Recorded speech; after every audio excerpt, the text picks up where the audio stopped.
여러분은 이 축복송이라고 하면 어떤 노래가 생각나시나요? 저는 축복송 하면 가장 먼저 생각나는 축복송 찬양이 이거 같아요.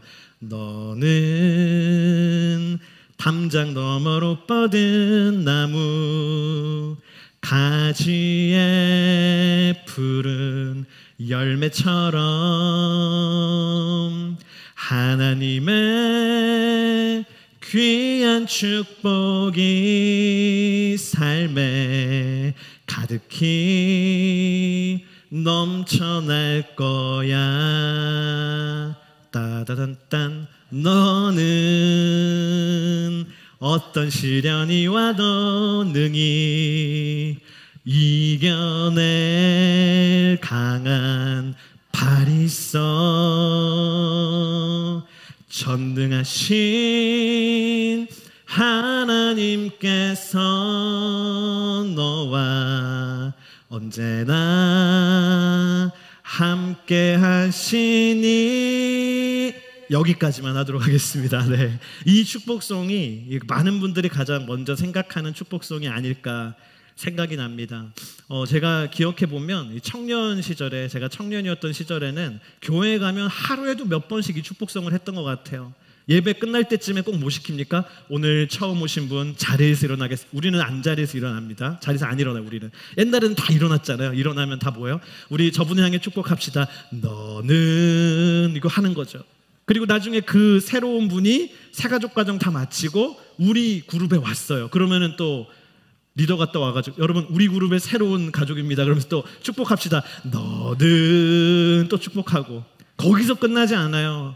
오늘 이번 달 6월달 생일자들 일어나세요. 너는 유학 가는 지체 일어나세요. 너는 군대 가는 지체 일어나세요. 너는 담장을 얼마나 많이 넘는지 하루에도 몇 번씩 이 축복송을 했던 기억이 나는데요. 이 축복송의 제목이 뭐냐면 야곱의 축복이에요. 저는 궁금했어요. 가사에 야곱이 안 나오는데 왜 야곱의 축복인가 보니까 창세기 49장에서 야곱이 그의 아들인 요셉에게, 그 요셉의 후손들에게 준 예언적 축복의 말씀을 가지고 만든 축복송이기 때문인 것이죠. 그 축복의 말씀을 창세기 49장 22절부터 26절에서 우리가 찾아볼 수 있는데요. 여러분 이 말씀을 우리 함께 큰 소리로 읽을 때 이 축복이 여러분에게, 할렐루야, 이 축복이 여러분이 사랑하고 여러분이 아끼는 가족에게, 우리 지체들에게 임하기를 소망하는 마음으로 우리 22절부터 26절의 이 축복의 말씀을 한번 읽어보겠습니다. 시작. 요셉은 열매가 많은 나뭇가지 곧 샘의 곁에 열매 많은 나뭇가지다. 그 가지가 담을 넘는다. 활 쏘는 사람들이 그를 맹렬히 공격하며 활을 쏘고 그에게 원한을 품어도 그의 활은 팽팽하고 그의 강한 팔은 야곱의 힘 있는 사람의 손에 의해 곧 이스라엘의 반석이신 목자의 이름으로 민첩하게 움직인다. 내 아버지의 하나님께서 너를 도우시고 전능하신 분께서 위로 하늘의 복과 저 아래 놓여 있는 깊은 곳의 복과 적과 모태의 복을 너에게 복 주실 것이다. 내 아버지의 복은 영원한 산들의 복과 장구한 언덕들의 복을 넘어섰다. 이 복이 요셉의 머리 곧 자기 형제들 중에서 뛰어난 사람의 이마에 있을 것이다. 아멘. 요셉의 자손들이 이 놀라운 축복을 받은 것이죠. 엄청나게, 여기 복이란 글자가 얼마나 많이 나오는지 몰라요, 이 말씀에. 네. 하늘의 복과 땅의 복과 모태의 복과 너무나 많은 복들이 선포되는 이 놀라운 축복을 요셉의 후손들에게 주셨는데, 왜 하나님이 요셉의 후손들에게 이렇게 놀라운 축복을 주셨을까 생각해 보면 이 축복을 받을 근원이 됐던 요셉의 삶이 그럴만 했거든요. 여러분, 요셉은 어린 시절에 노예로 팔려가서 수많은 고생을 했지만 그 고생하는 과정 중에도 범죄하지 아니하고 하나님 앞에 끝까지 신실하게 살아간 사람, 끝까지 신실하게 그 연단의 과정을 견딘 사람이 요셉입니다. 요셉은 그 당시에 가장 극심했던 7년의 고대 근동에 퍼졌던 그 기근의 때에 수많은 생명을 하나님의 종이 되어서 먹여 살렸던, 하나님의 도구가 됐던 사람이 요셉이었습니다. 그리고 요셉의 가장 훌륭한 점이 뭐예요? 그는 자기를 판 형들을 용서했어요. 하나님이 그걸 보시고 요셉에게 복을 주지 않으실 수가 없는 거예요. 요셉의 후손들을 블레싱하지 않으실 수가 없는 것이죠. 여러분, 성경은요, 내가 하나님 앞에 신실한 삶을 살면, 내가 하나님 앞에 충성된 삶을 살면 그 하나님의 복이 어디까지 미친다는 거예요? 자녀들에게까지, 후손들에게까지 미친다는 것을 성경은 여러 번에 걸쳐서 우리에게 보여주고 있고 말씀하고 계십니다. 그래서요, 우리가 자녀들에게 유산을 물려주지 않아도, 물질로 보이는 돈의 유산을 물려주지 않아도 내가 하나님 앞에 충성되고 신실한 삶을 살면 하나님의 복이 흘러간다. 할렐루야.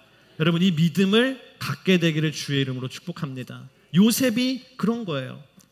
요셉의 후손들에게 그 하나님의 축복이 이렇게 흘러가는 것인데, 오늘 우리가 함께 읽은 여호수아 16장과 17장의 말씀은 하나님께 그렇게 복을 받은 요셉의 자손들, 에브라임과 므낫세 지파가 땅을 분배받는 장면이거든요. 그러면 이 땅을 보면서 우리가 복을 받았나 안 받았나 한번 보는 거죠. 자, 가운데 보시면 이 지도에서 여기 에메랄드색으로 가운데 좀 약간 경계에 있어서 안 보이실 수 있는데, 가운데 보이시나요? 에브라임이라고 써있는 저기가 뭐냐면요, 여호수아 16장에 기록된 에브라임 지파가 하나님께 분배받은 땅이에요. 어디 있어요? 가나안 땅의 중심부에 있어요. 우리는 저런 걸 흔히 뭐라고 하냐면요, 노른자 땅이다, 가치가 높은 땅이다. 그래서 한번 이해하기 쉽게 우리가 사는 이 지역으로 친다면 아마 저기는 이 DFW 지역의 중심부, 다운타운, 아주 많은 사람들이 오고 가는 그 핵심 지역을 에브라임 지파가 하나님께 받은 거예요. 축복을 받았어요. 그리고 이어서 그 위에 그린색으로 여러분 므낫세라고 써있는 곳이 보이시죠? 여기는 어디냐면 여호수아 17장을 보면 하나님이 므낫세 지파에게 주신 땅이 바로 저기예요. 엄청나게 넓은 땅을 분배받았어요. 이것도 이해하기 쉽게 제가 우리 사는 지역으로 해보면 다운타운 저 위쪽이니까는 뭐 플레이노, 프리스코, 알렌, 맥키니, 프라스포까지 네. 엄청나게 넓고 광대한 땅을 하나님이 이 므낫세 지파에게 주신 거예요. 축복을 받았어요. 그리고 거기서 끝나는 게 아니라 요단강 건너편을 보면 이미 요단강 동편의 광활한 땅을 므낫세 지파의 일부가 이미 분배받아서 정착을 했습니다. 정말로 야곱을 통해서 요셉의 후손들에게 하나님이 주신 복이 땅 분배를 할 때 그대로 나타나는 거예요. 하나님이 너무나 좋은, 너무나 넓은 땅을 요셉의 자손들에게 주신 것입니다.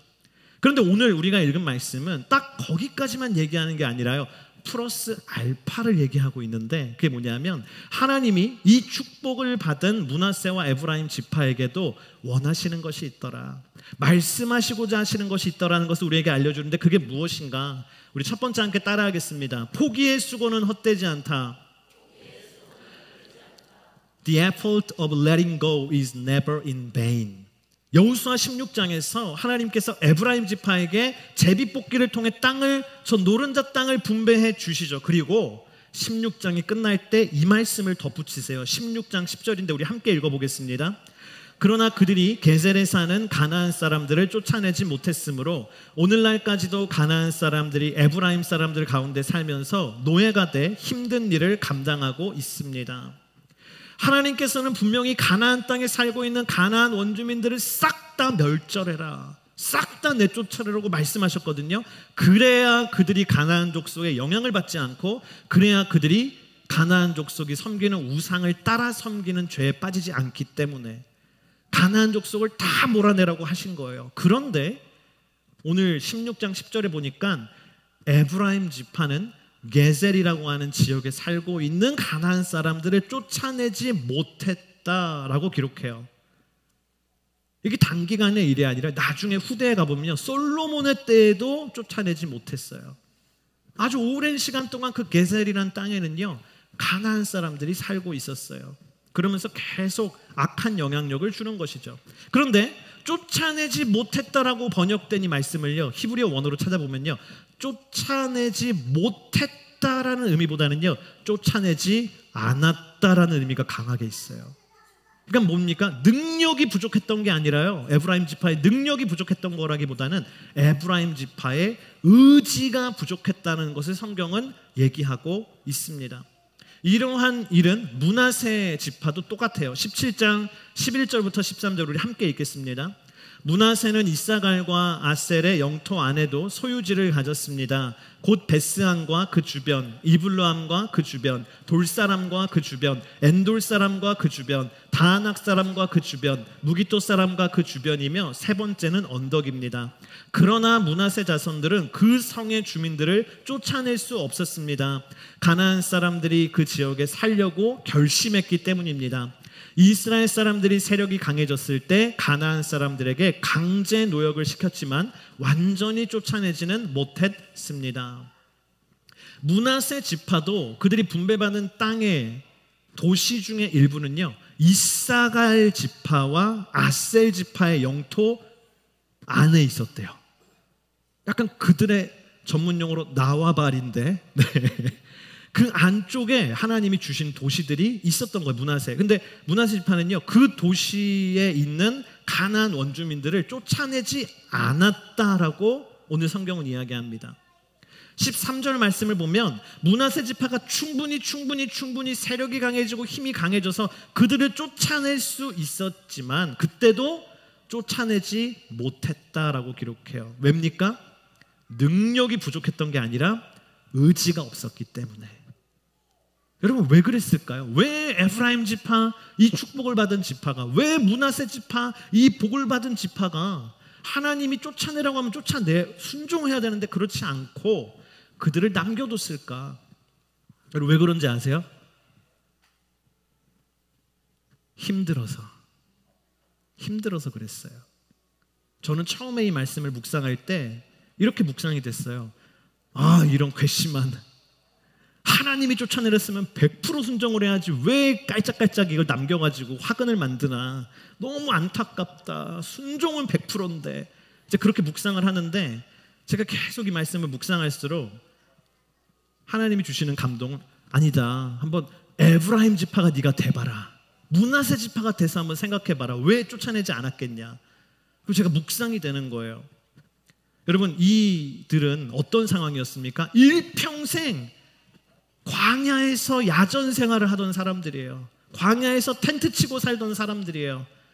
광야 2세대잖아요. 어린 시절부터, 태어나서부터 계속 텐트 생활했던 사람들이에요. 여러분 중에 캠핑 좋아하시는 분 많이 계시잖아요. 우리 교회에 캠핑 좋아하는 성도님들 많이 있어요. 근데 여러분, 캠핑을 하루 이틀 가야 캠핑이지, 일주일, 한 달, 1년을 텐트 치고 살면 그게 캠핑입니까? 그건 뭐예요? 홈리스. 네, 1년 내내 텐트 치고 살면 홈리스죠. 근데 이스라엘 백성들은 평생 그런 삶을 살았던 거예요. 그러다가 이제야 정착할 수 있는 땅을 하나님이 주신 것입니다. 그러니까 얼마나 힘들었어요, 그동안. 거기서 끝나는 게 아니라 그들은 직전까지 뭘 했습니까? 3년여의 시간 동안 12지파가 연합해서 대규모 전쟁을 벌였어요. 아이성 점령작전, 여리고 점령작전, 가나안 남부 연합군과의 그 엄청난 전쟁, 가나안 북부 연합군을 물리치는 전쟁을요 3년 동안 치렀어요. 얼마 전에 6.25였잖아요. 6월 25일. 6.25 몇 년 한지 아세요? 3년 했어요. 3년 6.25 하면서 나중에 왜 휴전한지 아세요? 힘들어서. 미국도 지쳤어요. 야, 3년 못하겠다, 휴전하자. 다 지쳐서 휴전한 거거든요, 결국. 가나안 전쟁을 3년 동안이나 치른 그들의 상황이 있었어요. 그런데 이제 이 므낫세와 에브라임 지파가 하나님의 복을 받아서 너무나 넓은 영토를 기업으로 일단 분배를 받았는데, 여러분, 땅이 넓은 건 좋지만 문제는 뭐예요? 그 넓은 땅에 살고 있는 가나안 족속들을 우리 지파가 다 쫓아내야 되는 거예요. 다 전쟁을 또 치러야 되는 거예요.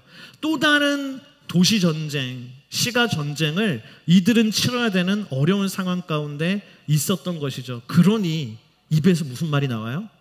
어떤 소리가 절로 나와요? 아이고 힘들다, 아이고 지친다, 이 많은 가나안 족속을 또 쫓아내야 돼?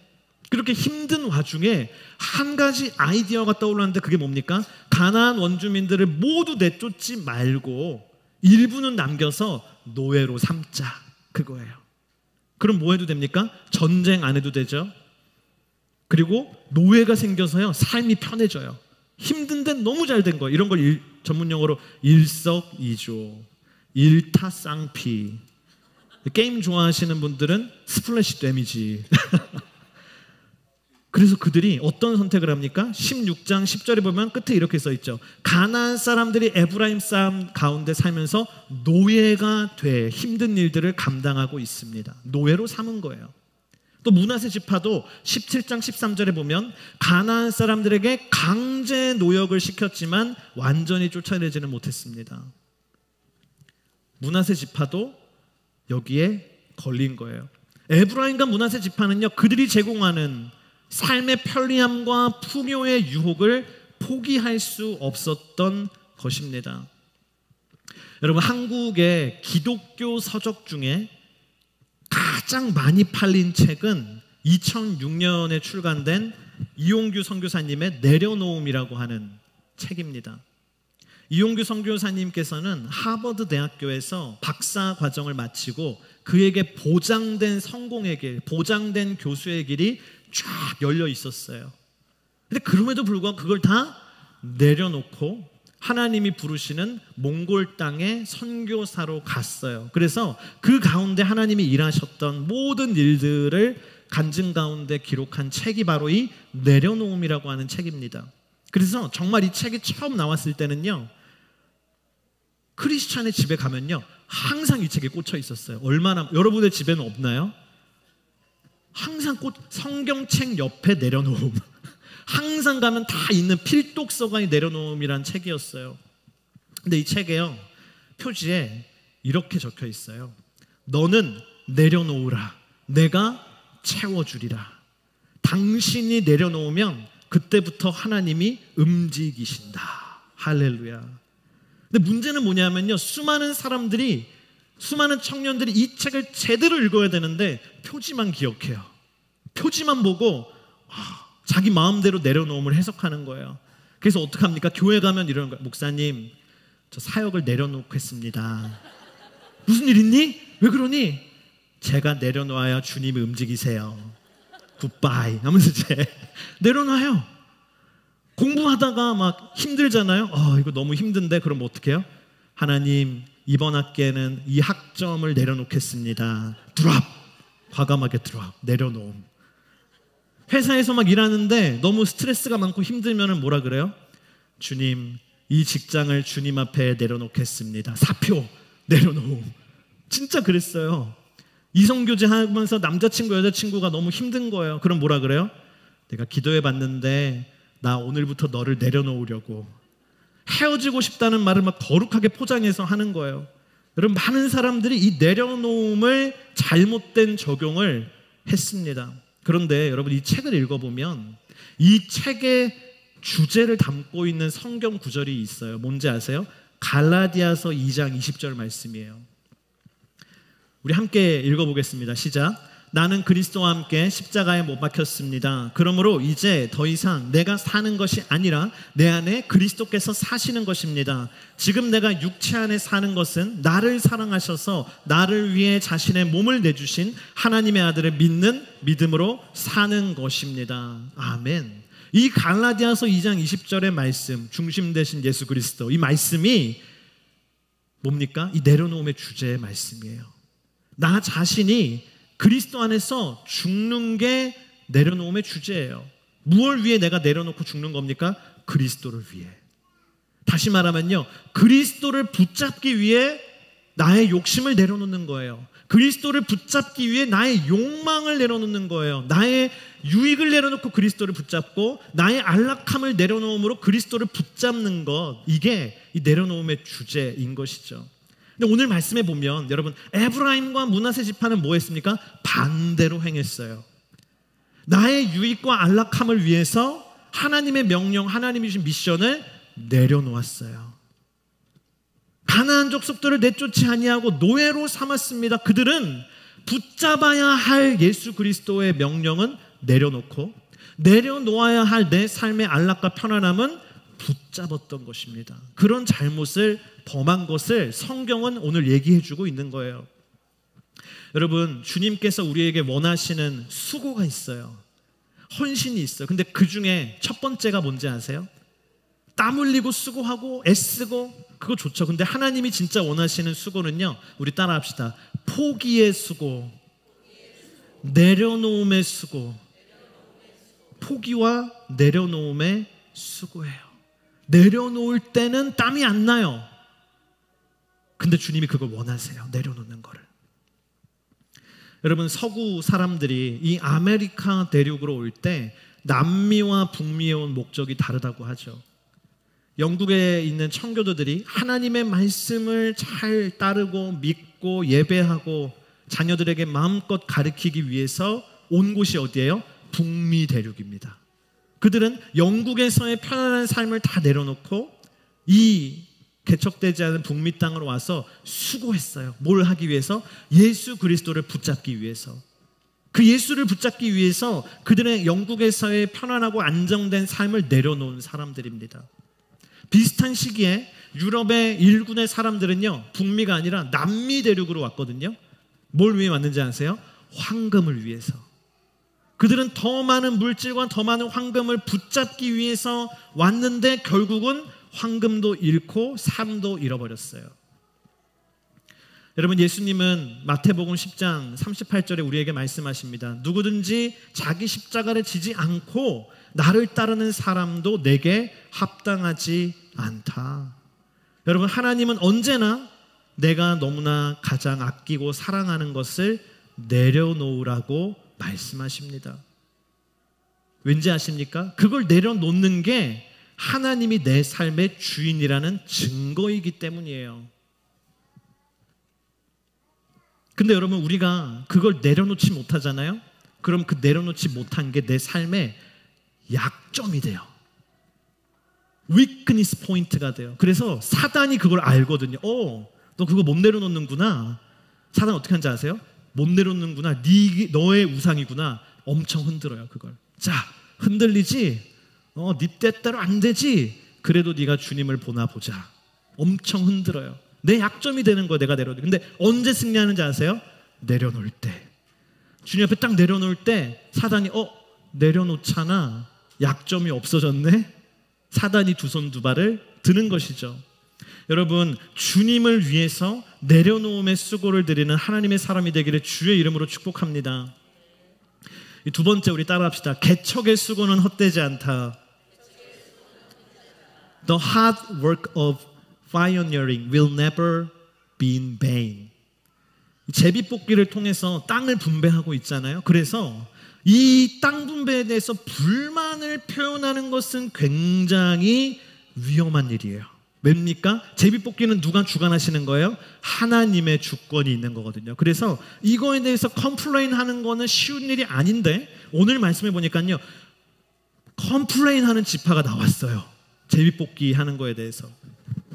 14절 말씀 우리 함께 읽겠습니다. 요셉의 자손들이 여호수아에게 말했습니다. 여호와께서 지금까지 내게 큰 복을 주셔서 내가 큰 민족이 됐는데 왜 내게 한 번만 제비를 뽑아 한 몫만 유산으로 주십니까? 요셉의 자손인 에브라임 지파와 므낫세 지파가 여호수아를 찾아왔어요. 그리고 컴플레인을 하는 거예요. 하나님이 우리 지파에게 복을 주셔서 우리 지파가 이렇게 큰 인구가 많은 지파가 됐는데 우리는 한 지파가 아니라 두 지파로 카운팅해야 되는 거 아닙니까? 제비뽑기 한 번만 하는 게 아니라 두 번 할 수 있는 기회를 줘야지 공평한 거 아닙니까? 따지는 거예요. 여러분, 이들의 컴플레인도 일리가 있어 보여요. 왜냐하면 진짜 민수기 마지막에 나오는 인구조사표를 보면 에브라임 지파랑 므낫세 지파를 합치잖아요. 유다 지파보다 커요. 가장 큰 유다 지파인데 에브라임 므낫세를 합치면 더 커요. 이 두 지파가. 그래서 인구가 두 지파를 합치면 정말로 많았어요. 그런데 다시 한번 객관적으로 제가 생각을 해봤어요. 정말 이들의 컴플레인이 맞는 말인가? 합리적인 말인가? 근데 두 가지가 걸렸어요. 첫 번째는 므낫세 지파의 절반은 이미 요단강 동편에 엄청나게 큰 땅을 분배 받았잖아요. 한번 지도 한번 다시 보여주실래요? 저기 받았잖아요 이미. 그 제비 2번 뽑은 거랑 다름없어요. 저 큰 땅을 받았어요. 또 그럼에도 불구하고 제비를 뽑아서 하나님께 받은 땅은요, 가나안 땅 중에 매우 매우 넓은 땅을 기업으로 이미 받았어요. 또 요단강 서편에도. 그래서 인구랑 진짜 비례해서 보면요, 다른 지파가 들으면 분노할 컴플레인이에요. 이때에 여러분이 여호수아라면, 그 컴플레인을 들은 여호수아 리더라면 어떻게 답변하시겠습니까? 저는 이렇게 답변할 것 같아요. 아니, 욕심도 정도껏 부려야지. 계산기 가지고 와. 그래가지고 메스큐핏이야, 메데이커야 너네 하고 인구수로 나눠가지고 지파별로 지파 1인당 에이커 계산하겠다. 너희들이 이거 보고도 따질 수 있나 보자 하면은 할 말 없거든요. 어디서 불평하냐고 막 여호수아가 혼냈을 것 같지 않아요? 그런데 오늘 15절 말씀에 보면 여호수아가요, 화내지 않아요. 한번 읽어보겠습니다. 15절 같이 읽겠습니다. 여호수아가 그들에게 대답했습니다. 내가 큰 민족이 됐다면 에브라임 산이 내게 너무 좁을 테니 살림으로 올라가서 브리스 사람과 르바임 사람의 땅에서 스스로 개척하여라. 여러분, 여호수아가 어느 지파인지 아세요? 에브라임 지파예요. 다시 말하면 여호수아는 이 요셉 지파 중에 가장 어른 중에 어른, 리더 중에 리더였어요. 그러니까 여호수아가 마음 먹고 제대로 혼내면 얼마든지 꾸중하고 얼마든지 혼낼 수 있는 상황이죠. 하지만 여호수아는 오늘 15절 말씀 읽은 것처럼 요셉의 자손들에게 꾸중하지 않아요. 오히려 인정해 주는 것 같아요. 그래서 뭐라고 합니까? 15절에 내가 큰 민족이 됐다면 에브라임 산이 내게 너무 좁겠구나.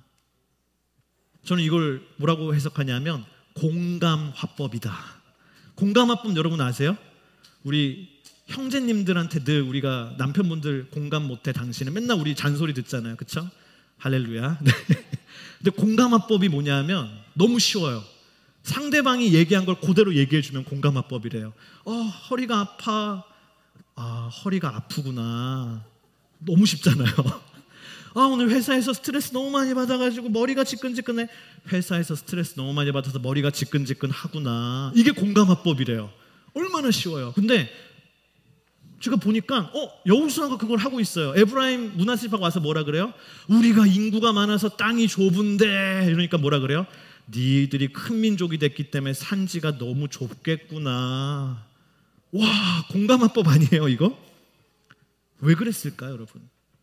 여호수아는 그들의 수고를 인정해주고 있어요. 이스라엘 백성들이 사실 지금까지 다 수고했거든요. 광야에서의 생활들, 3년 동안의 가나안 정복전쟁 너무 수고했고, 에브라임 지파도 므낫세 지파도 수고했거든요. 그걸 인정해주는 거예요. 이게 뭔지 아세요 여러분? 따라합시다. 하나님의 마음. 여호수아가 자기 성정대로 반응하지 않고 하나님이 주시는 마음대로 반응해 줬어요. 하나님은 뭘 아십니까? 하나님은 그들의 수고를 아시는 거예요. 그래서 여호수아도 그래 너희들이 좁겠다고 생각할 수 있겠구나 하면서 그들의 수고를 인정해 주는 거예요. 하나님의 마음으로 여호수아가 얘기하고 있는 것이죠. 저는 처음 이 미국에 왔을 때 뉴저지 온누리교회 이제 부목사로 이렇게 와가지고 사역을 하는데 처음에 할 일이 너무 많이 보이는 거예요. 제 눈에는.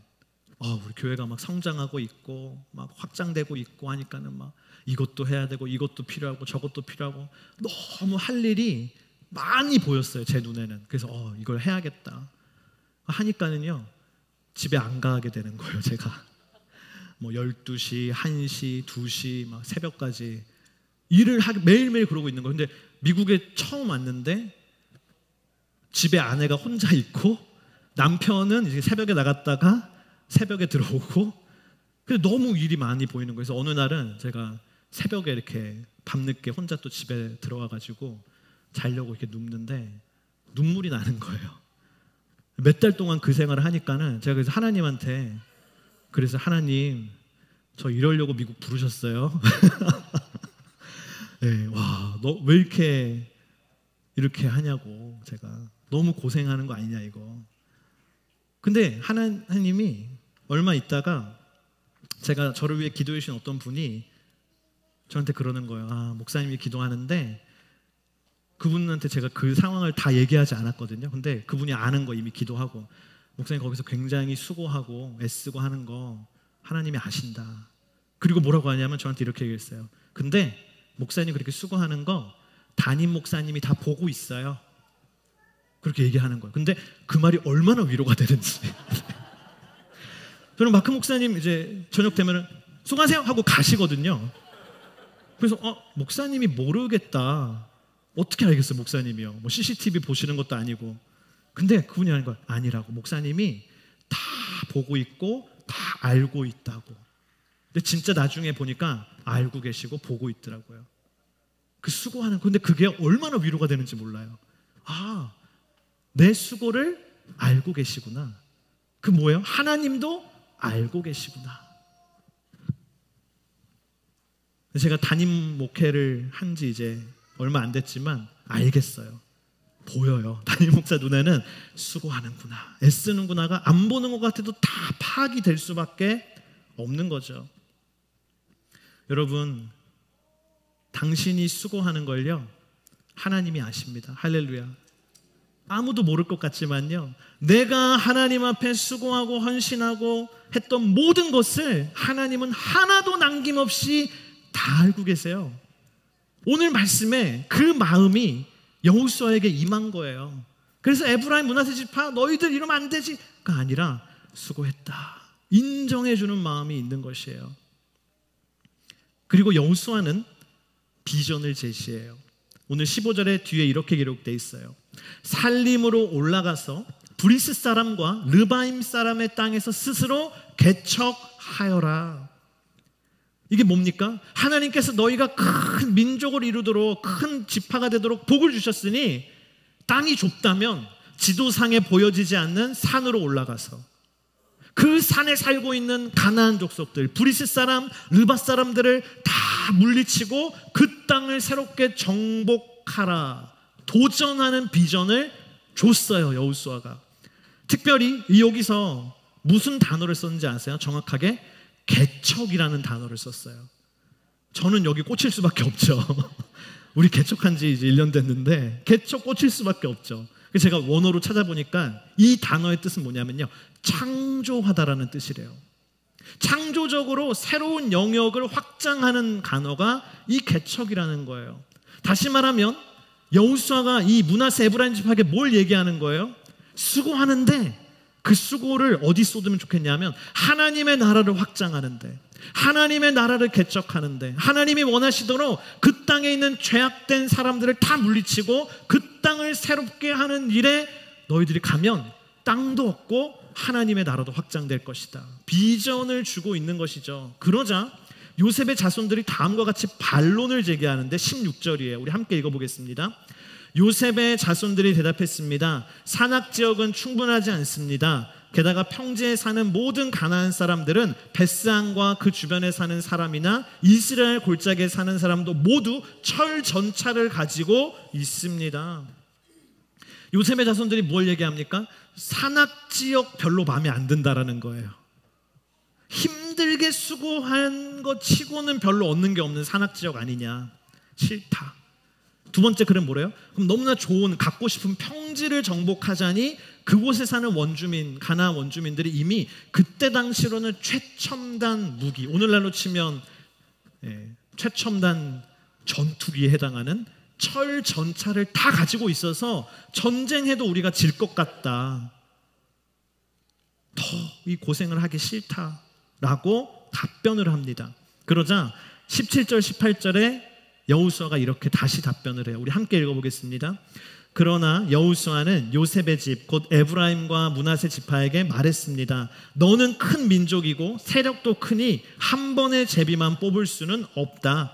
산악지역도 내 것이 될 것이다. 산악지역일지라도 내가 스스로 개척하여라. 그러면 그 끝자락까지 내 것이 될 것이다. 가나안 사람들이 철 전차를 가졌고 힘이 막강하더라도 너는 그들을 쫓아낼 것이다. 이제는요, 여호수아가 부추겨요. 더 뭐라 그래요? 제비 한 번 뽑는 거 안 되지. 너희들 땅 부족해. 오히려 안 가겠다니까 너희들 땅 부족해. 더 정복해야 돼. 막 부추겨요. 그러면서 뭐라 그래요? 너희가 꿈꾸지 못했고 바라보지 못했던 산악 지역을 개척하라는 비전을 다시 한번 더해주고, 적들이 철로 만든 전차를 가지고 있어도 하나님이 너희들을 도와주시면 승리할 거라고 용기를 주고 있습니다. 저는 이러한 여호수아의 리더십을 이렇게 표현하고 싶어요. 우리 따라합시다. 수고의 업그레이드. 수고의 업그레이드를 시켜주고 있는 거예요. 그들이 수고를 많이 하고 있는데 그냥 수고가 아니라 그들의 수고를요, 차원이 다른 수고로 업그레이드 해주는 말을 하고 있는 거예요. 여러분, 수고 더하기 수고 더하기 수고는 뭔지 아세요? 지침입니다.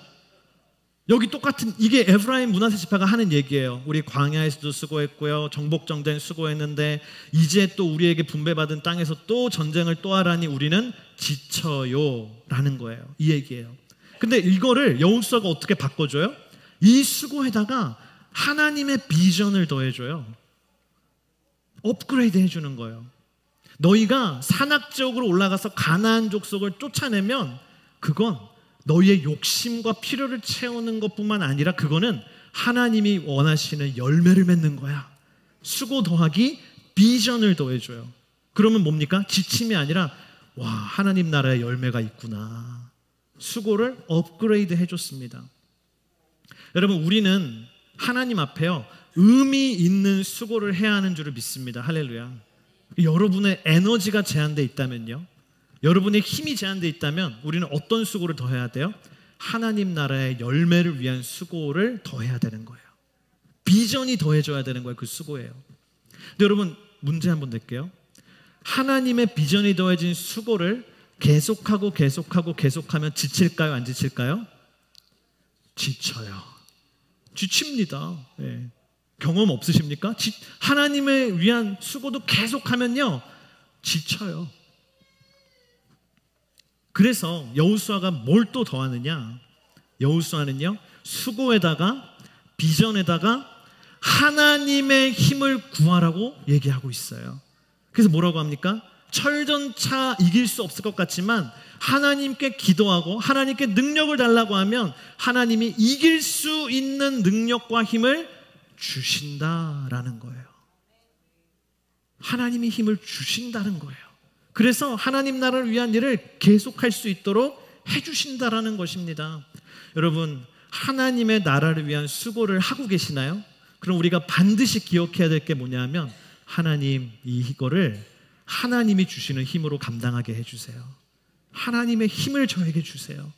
그 기도와 간구가 있어야지만 되는 것이죠. 그래야 그걸 통해서요, 끊임없이 하나님 나라의 열매를 맺는 삶을 우리는 계속 나아갈 수 있는 것입니다. 근데 이게 뭐냐면 하나님께서 창세기 말씀에서 요셉 지파에게 주신 축복 그대로예요. 다시 한번 그 말씀 볼까요? 22절. 요셉은 열매가 많은 나뭇가지 곧 샘 곁에 열매 많은 나뭇가지다. 여러분, 샘이 흐르는데 옆에 나무가 있어요. 그럼 그 나무가 시들시들해질까요? 그렇지 않아요. 끊임없이 그 샘에서 공급되는 물을 공급받아서 끊임없이 푸르르고 끊임없이 자라나는, 계속 하나님이 주시는 축복과 힘을 얻는 나무가 되는 거예요. 이게 오늘 여호수아가 얘기하는 거예요. 또 24절 25절. 그의 활은 팽팽하고 그의 강한 팔은 야곱의 힘 있는 사람의 손에 의해 곧 이스라엘의 반석이신 목자의 이름으로 민첩하게 움직인다. 그 팔에 하나님이 엄청난 힘을 주셔서 시련을 넘어설 수 있는 힘을 끊임없이 부어주신다. 25절에 내 아버지의 하나님께서 너를 도와주신다.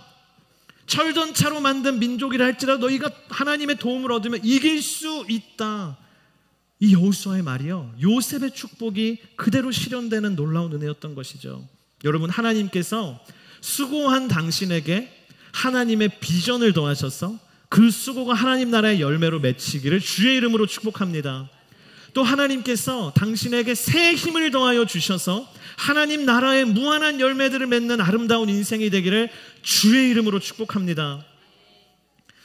말씀을 맺으면서 제가 이번 주에 갑자기 이 생각이 났어요. 작년 초였던 것 같아요. 제가 뉴저지 있을 때인데 이제 외부에 어떤 강사 목사님이 오셔가지고요, 이제 마크체 목사님, 저 그리고 우리 강사 목사님 그리고 다른 장로님들이 함께 이제 식사를 하고 있었어요. 함께. 근데 이제 저는 그때가 이제 개척이 예정된 사람이잖아요. 그래서 이제 얘기 주제가 이제 개척 얘기로 이제 가게 된 거예요. 그러면서 이제 막 다 연륜이 많으신 목사님들이 계시고 막 하니까 얘기하는 거예요. 아, 개척하고 한 5, 6년은 고생해야지. 한 6, 7년 고생해야 이제 교회가 좀 안정되고 하지. 근데 제가 밥이 너무 맛있는데 너무 힘든 거예요. 난 죽었구나. 5, 6년 동안 나는 이제 피땀 흘려야 되는구나. 나는 이제 고생길이구나 하는데, 그때 같이 식사하시던 우리 이상원 장로님께서 이렇게 얘기하는 거예요. 아니요 목사님, 1년만 고생하면 돼요. 1년만 고생하면 돼요. 근데 뭐 딴 사람이 아니라 같이 나랑 가실 분이 1년만 고생하면 된다니까 너무 기분이 좋은 거예요.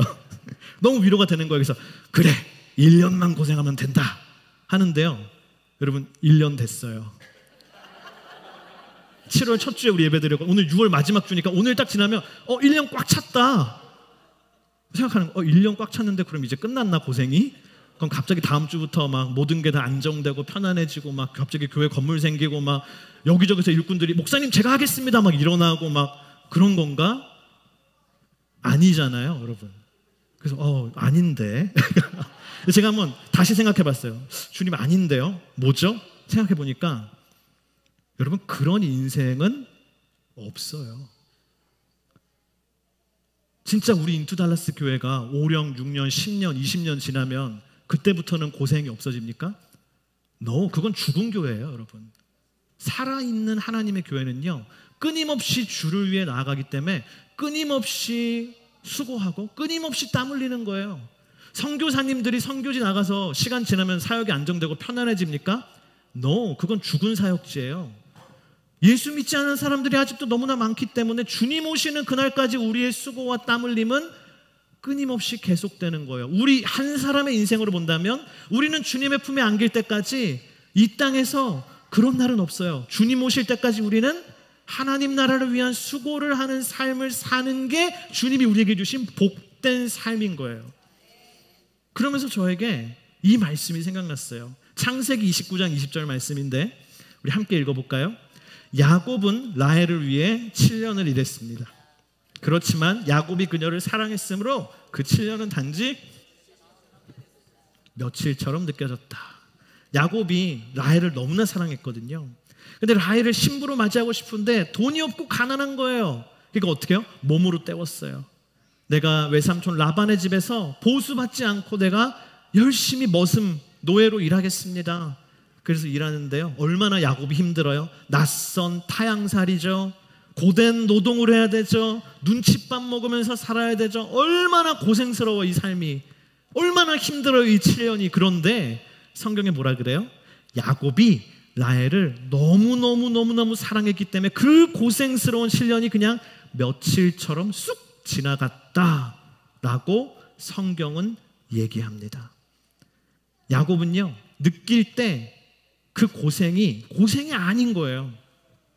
지치지 않는 거예요. 왜입니까? 하나님 사랑하는 힘인 거예요. 그녀를 사랑하는 힘, 사랑의 힘 때문에 야곱은 그 7년의 고생스러운 시간도 고생스럽게 느끼지 않았다라는 것이죠. 여러분 여호수아라고 힘들지 않았겠습니까? 그렇지 않습니다. 여호수아 안에 뭐가 있었어요? 그러나 하나님 사랑하는 마음이 있었어요. 그래서 감당할 수 있는 것입니다. 할렐루야. 지금 에프라임 므낫세 지파에게 그 얘기하고 있는 거예요. 힘들지 알고 있고 힘들어서 수고한 거 너무 고맙지만 그대들 안에 하나님을 사랑하는 마음이 있다면 우리는 하나님의 나라를 위해서 계속 나아가야 된다. 여러분 그게 누구의 마음인지 아십니까? 예수 그리스도의 마음인 줄 믿습니다. 저는 예수님 만나면 이렇게 물어보고 싶어요. 예수님 저 때문에 저 높고 높은 하늘 보좌를 포기하시고 내려놓으시고 이 땅에 오셨죠. 힘들지 않으셨나요? 저의 죄를 사해 주시기 위해서, 저를 죽음에서 영원한 생명으로 옮기시기 위해서 십자가에서 주님 그 큰 고난을 당하셨는데 고통스럽지 않으셨나요? 주님께 묻는 거예요, 우리가. 그럼 예수님 뭐라고 대답하세요? 힘들었지, 고통스러웠지, 하지만 할 수 있었단다. 내가 다시 선택하라 그래도 나는 너를 위해 십자가를 질 거야. 너를 위해 이 땅으로 올 거야. 왜냐하면 내가 너를 사랑해서 그 수고를 감당할 수 있기 때문이다. 할렐루야. 여러분, 우리를 사랑하시는 주님의 고백인 줄을 믿습니다. 여러분, 우리는 계속해서 주님을 위한 수고의 길을 걸어가야 돼요. 할렐루야. 그 힘이 어디서 옵니까? 주님을 사랑하는 마음. 나를 위해 십자가 지시고 기꺼이 그 길을 다시 가라고 하면 다시 가실 그 예수님의 그 사랑의 마음. 거기서부터 우리는 넉넉히 감당할 수 있는 힘과 능력을 얻는 줄을 믿습니다. 여러분, 7년을 단 며칠처럼 여겼던 그 사랑의 마음이 오늘 저와 여러분에게 회복되기를 주님의 이름으로 축복합니다. 우리 함께 일어나서 함께 찬양하기 원하는데요, 우리 하나님의 그 나를 위해서 독생자를 주신 그 놀라운 사랑, 지치지 아니하고 끊임없는 그분의 everlasting love, 그것을 찬양하며 생각하며 이 찬양으로 주님 앞에 나아가기를 원합니다.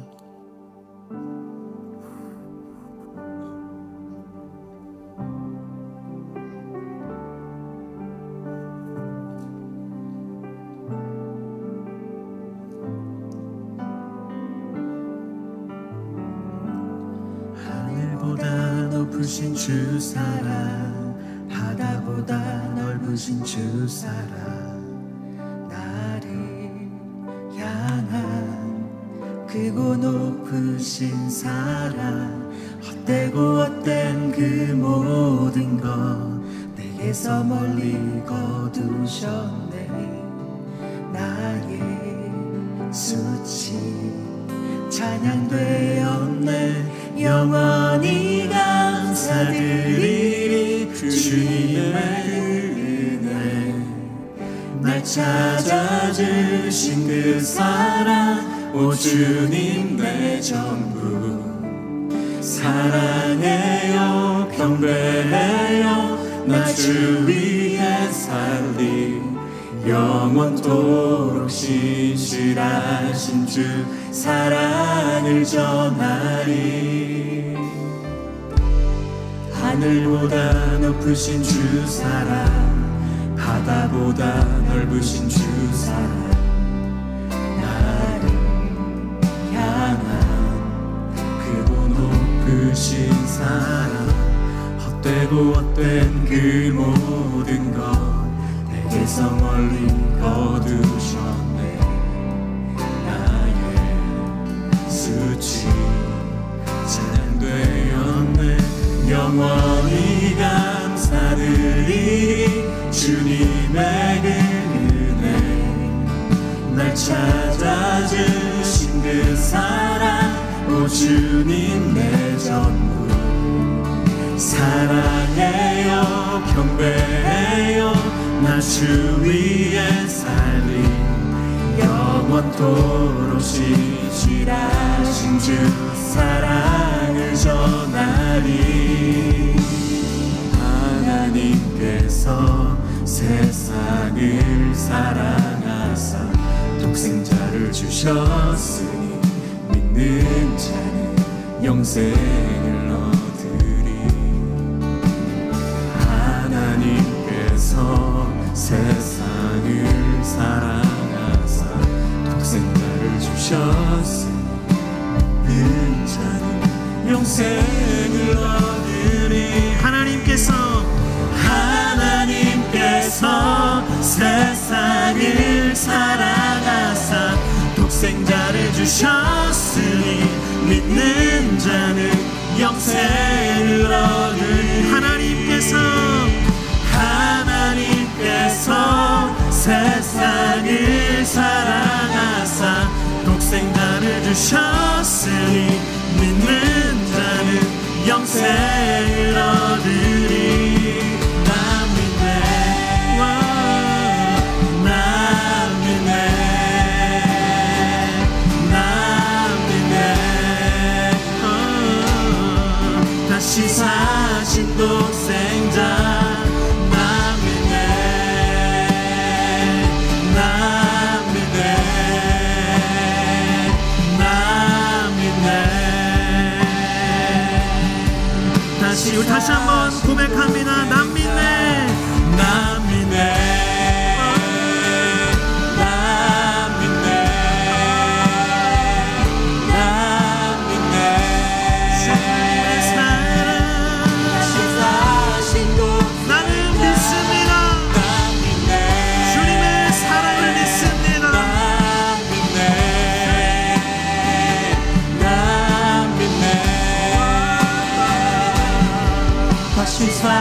야곱은 라헬을 위해 7년을 일했습니다. 그렇지만 야곱이 그녀를 사랑했으므로 그 7년은 단지 며칠처럼 느껴졌습니다. 여러분, 야곱은 라헬을 너무나 사랑했기 때문에 7년의 고생을 수일처럼 느꼈다라고 고백합니다. 여러분, 예수님은 나를 너무나 사랑하셔서 십자가를 향해 걸어가셨고, 나를 너무나 사랑하셔서 십자가에서 자신의 생명을 주셨지만, 주님은 그 사랑의 힘으로 그것들을 능히 감당하십니다. 여러분, 수고와 고생을 감당할 힘과 능력은요, 사랑에서 나오는 줄을 믿습니다. 우리 이 시간 함께 기도할 때 여러분 가슴에 손을 얹고 함께 이 시간 기도하기를 원합니다. 하나님, 제 안에 하나님을 뜨겁게 사랑하는 사랑의 불을 허락하여 주시옵소서. 사랑의 불이 일어나게 하여 주시옵소서. 그리하여 주님을 향한 이 사랑의 여정의 길을, 하나님 이 여정을 끝까지 나아갈 수 있도록 주여 힘을 더하여 주시옵소서. 주여 능력을 더하여 주시옵소서. 주께서 주의 백성들을 경고케 하실 줄을 믿습니다. 이 시간 우리 주여 한번 부르시고 기도합니다. 주여,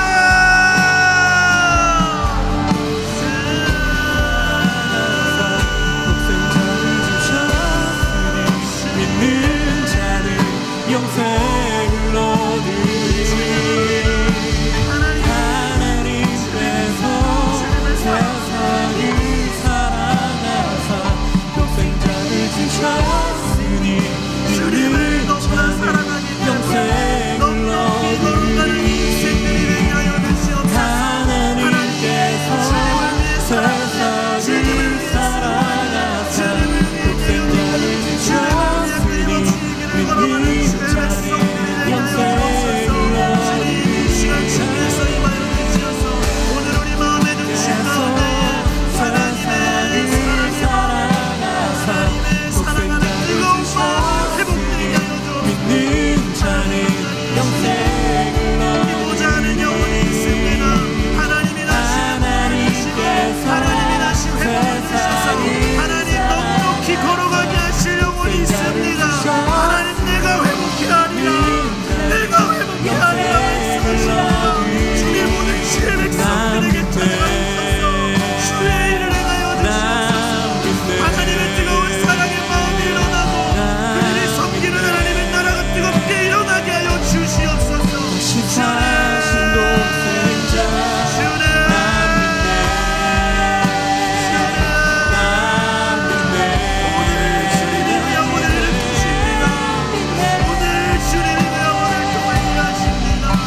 사신 독생자 난 믿네. 여러분, 이 시간 다시 한번 기도할 때에 하늘을 향하여 손을 들고 함께 이 시간 기도하기를 원합니다.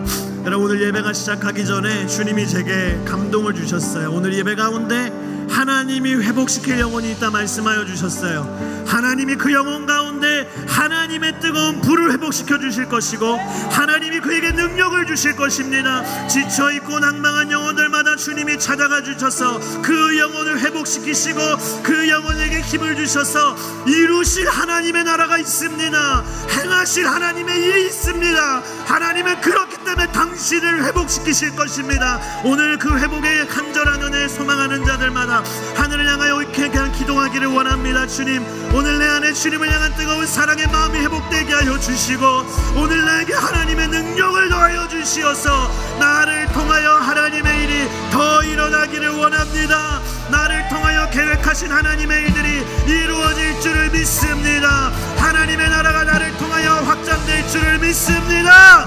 우리 이 시간 주여 한번 부르시고 기도합니다. 주여, 하나님,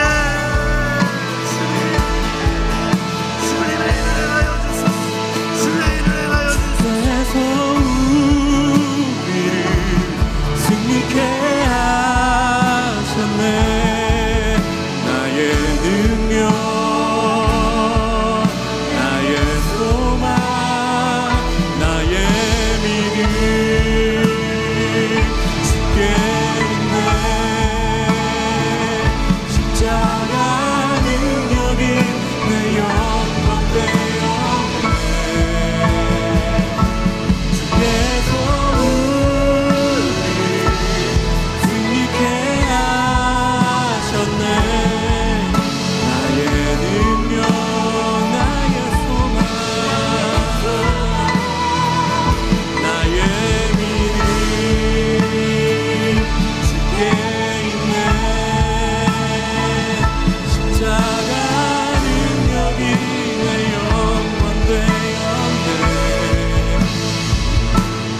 주께서 우리를 승리케 하셨네.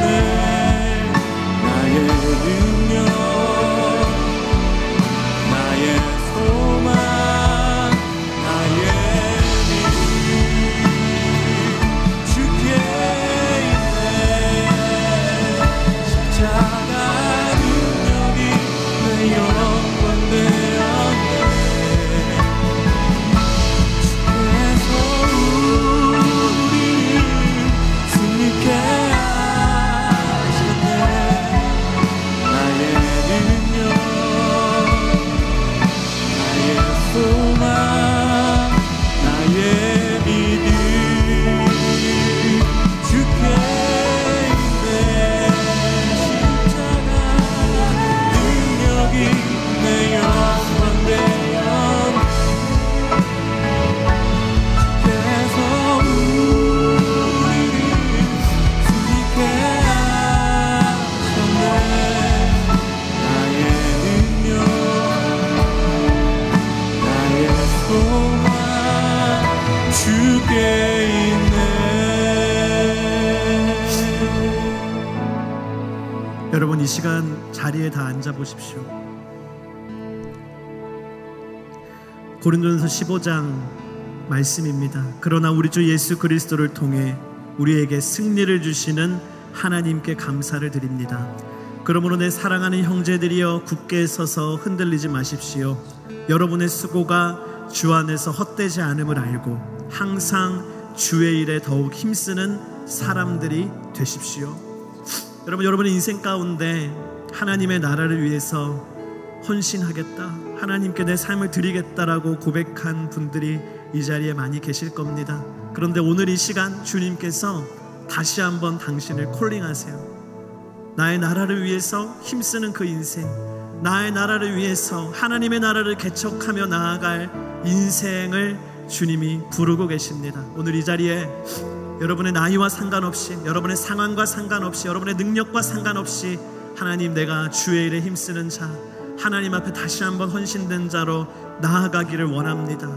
그렇게 소망하시는 분이 있다면 여러분 자리에서 일어나기를 축복합니다. 오늘 이 자리에 우리만 있는 것이 아니라 이 자리에 열방이 있어요. 여러분, 이 자리에 열방을 품는 하나님의 사람들이 있고, 이 자리에 하나님이 그 영혼을 통해서 수많은 영혼들을 구원하실 하나님의 사람들이 이 자리에 있어요. 여러분 자리에서 일어나면 우리 그분들을 향해서 여러분 손을 뻗어서 함께 이 시간 기도하기를 원합니다. 하나님, 주님 앞에 다시금 헌신하며 나아가는 이 주의 백성, 주님의 종에게 기름 부어 주시옵소서. 하나님의 능력으로 임하여 주시옵소서. 우리 이 시간 주여 한번 부르짖고 기도하겠습니다. 주여,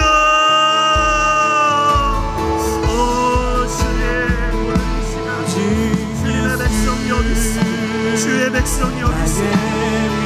하나님 앞에 드려 나오는 십자가 능력 속에 빛나는 영광, 주께서 우리를 승리케 하셨네. 모든 능력, 아버지, 모든 소망 오직 예수, 아버지, 나의 믿음 십자가 능력 속에 빛나는 영광,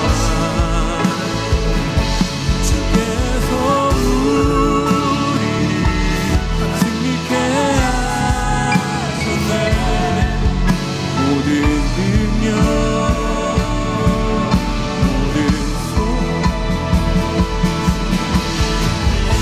우리 시간 다시 한번 일어납니다. 우리 일어나서 함께 다 같이 일어나서 고백합니다. 십자가 능력 속에 빛나는 영광, 주께서 우리를 승리케 하셨네. 모든 능력, 모든 소망 오직 예수, 나의 믿음, 나의 믿음 십자가 능력 속에 빛나는 영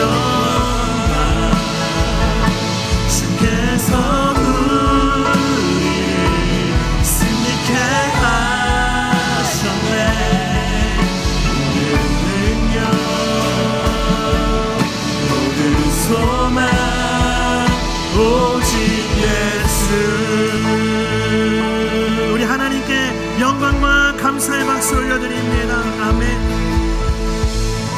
주님, 이 시간 주님께서 예배의 자리에 우리를 불러주신 것은 인간의 우연이 아니라 하나님의 계획인 줄을 믿습니다. 오늘 이 시간 주님께서 우리의 마음에 주님을 향한 사랑의 불을 회복시켜 주시고 우리의 연약함 속에 하나님의 능력을 부어주시고 우리가 다시 한번 하나님의 능력을 받아 다시 한번 하나님의 나라를 개척하기 위하여서 하나님의 사람들을 찾기 위해서 하나님의 구원의 역사를 확장하기 위해서 나아가게 하심에 감사드립니다. 주의 종들에게 기름 부어 주시옵시고 하나님을 사랑하는 그 백성들 위해 하나님의 성령의 충만함과 성령의 능력으로 함께하여 주시옵소서. 하나님, 이 시간 주님께서 우리에게 주신 예물의 일부를 구별해 우리의 고백과 마음을 더하여 주님 올려드리니 이것을 기쁘게 받아주시고 하나님의 나라를 위하여 사용하여 주시옵소서. 지금은 우리 주 예수 그리스도의 은혜와 하나님의 그 놀라우신 사랑과 성령의 인도하심이 하나님을 사랑함으로 다시금 힘을 얻어 주님의 나라를 위하여 나아가는 주님의 모든 자녀들 위해 인투 달라스 교회와 이 지역에 있는 모든 교회들과 세계와 열방에서 주의 복음 전하시는 선교사님들과 선교지 위에 이제로부터 영원토록 함께 하시기를 간절히 축원하옵나이다. 아멘.